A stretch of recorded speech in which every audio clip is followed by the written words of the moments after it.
Hey everyone, Olaf here, and today we're going to be talking about the atmosphere of Gears of War 4. Now, before we get into this, the Gears of War series is just known for its atmosphere. Gears of War 1 was known for, destroyed beauty, just beautiful things just being crumbling to dust. Gears 2, the action game, was more for the grotesque and the action movie vibe of things just blowing up. Gears 3 was more of the family oriented, buddy buddy personal narrative, so everything was bright, colorful for a bright future. Gears Judgment was a fresh nightmare, so everything was red and everything was still new to be destroyed. Now we get Gears 4. Now, there's a lot they could do with Gears 4, and it's basically going to be one of the more unique games because it's just a melting pot of what they can do because they want to take their roots back into the horror genre. As you can see in this opening, there are two primary sources of light. The first is the two moons of Sarah, and it's the first primary source of light, not the sun, and you have a somewhat visible perspective of all the terrain. Now, the secondary source of light is your flashlight, where you have a very small field, and it's basically your primary source of light on your person, which I'm going to take a guess and say that this game will take place mainly in the dark, or there'll be a lot more dark passageways or dark buildings or places that don't have power, because in Gears series there's a lot of buildings that just have power that make no sense. There's just that one random fellow that's putting emulsion into generators randomly. Now, as we see through this, JD and Kate just walking through this destroyed, like almost Italian villa, and just looking through like the masonry and the vegetation that's grown over, like things are moving on, but still there was what was, and now what is.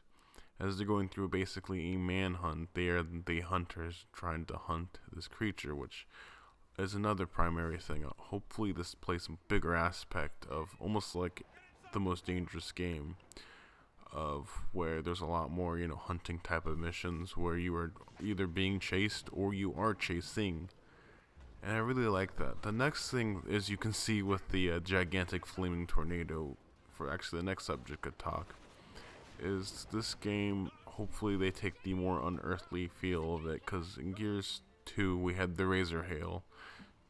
Gears, we basically have not Earth, so we have Sarah, and with all the pop culture stuff of just the otherworldly things like Interstellar, Halo, Destiny, and even Star Wars, we hopefully get a better thing of this isn't Earth. We have two moons. We have different type of gravity. Time is different. There's, I believe, 25 or 26 hours in a day. It's been a long time, but I know there's like 13 hours on the clock.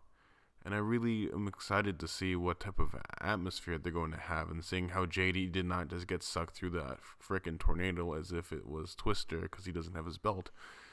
But then we get into like these, close quarters with your flashlight. Now your primary source of light is your flashlight. And I really like this aspect because it just adds to the unknown of this game. We don't know anything about the story. We don't know anything about the gameplay. We don't know anything about it as of yet. We don't even know what the enemies are. We don't even know when this game takes place. And I really like this. They really reflect that in this. I might be overanalyzing this, but we get into the grotesque aspect of this game with these pods. We don't even know what they are. They could be the Lambent. They could be the Locust. They could just be a new threat entirely, like moon creatures, as Ben Carmine said in Gears 2. But we have like this great aspect, and hopefully the flashlight takes more of a grounded approach, and how maybe you need to use it to defeat enemies, almost like Alan Wake. There's so many possibilities with this game.